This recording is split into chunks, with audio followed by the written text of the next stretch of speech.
The most enslaved thing I've ever seen is a Christian holding a Bible like God handed it to them personally. Let's unpack this with logic, not disrespect, just raw truth. Step 1. It's just a book, but you treat it like a deity. Think about it. It's printed on paper, written by men, translated, edited, revised, and rebranded over centuries, sold in dollar stores and gas stations, but somehow people worship it like it came from another dimension. When did paper become divine? Step 2.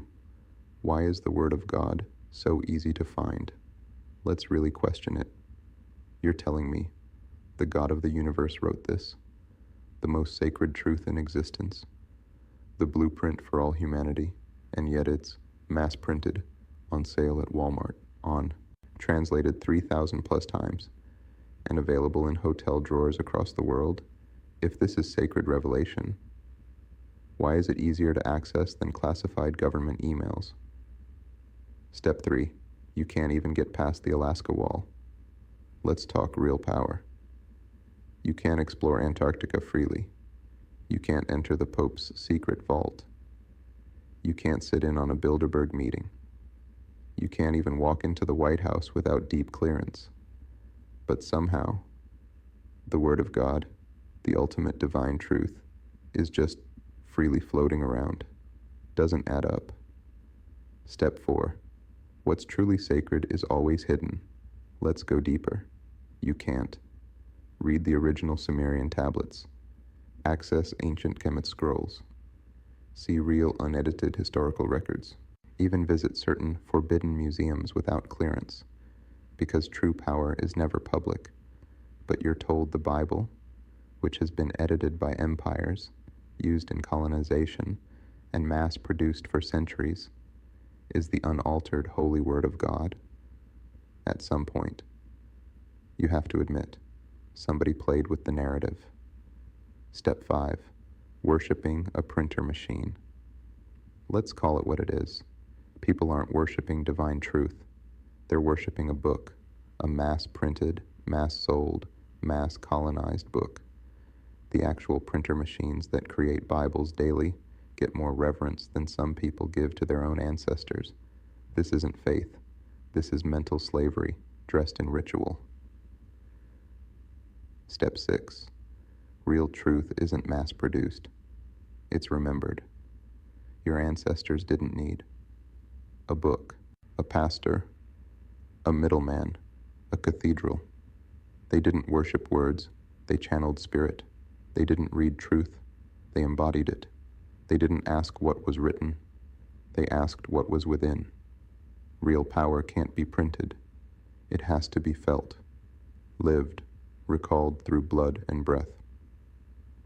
Ask yourself, why is the Word of God on every hotel nightstand, but the Vatican won't release one hidden scroll? Why are there 3,000 translations of the Bible, but only one version of your history in school? Why can't you even walk into your president's office, but you think divine truth has a barcode and ISBN number? Wake up. Real truth doesn't need ink and paper. It lives inside you. They gave you the Bible because they knew you'd never question paper if it had a holy label. But your real truth wasn't written. It was encoded in your soul.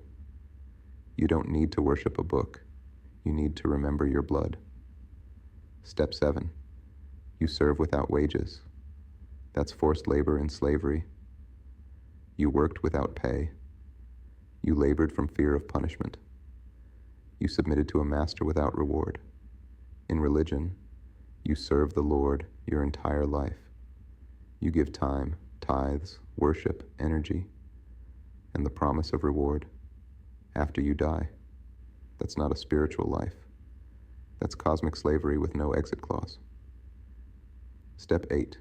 You can't question the master. In plantations, slaves couldn't. Talk back. Challenge orders. Seek logic in punishment. In church, don't question God. Just have faith. His ways are above yours. You're taught obedience, not understanding, just like a slave was. Step 9. You beg daily. like you're unworthy. You were told, you are a sinner by birth. You must confess constantly. You must kneel to speak to your God. You must beg for mercy, even when you do right. Let's call it out. That's emotional slavery. You are programmed to believe you're unworthy, unless the Master forgives you. That's plantation theology, not divine liberation. Step 10. You call this love.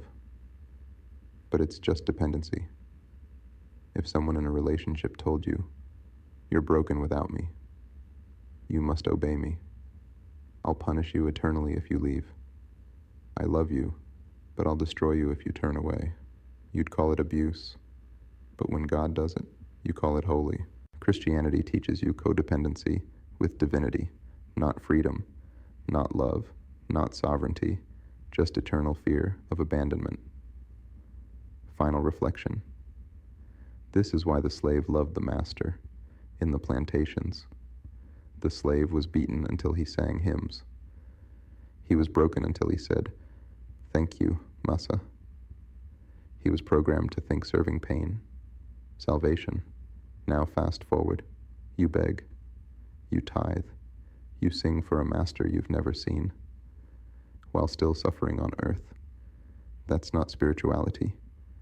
That's the perfect slave system, copied from chains into churches.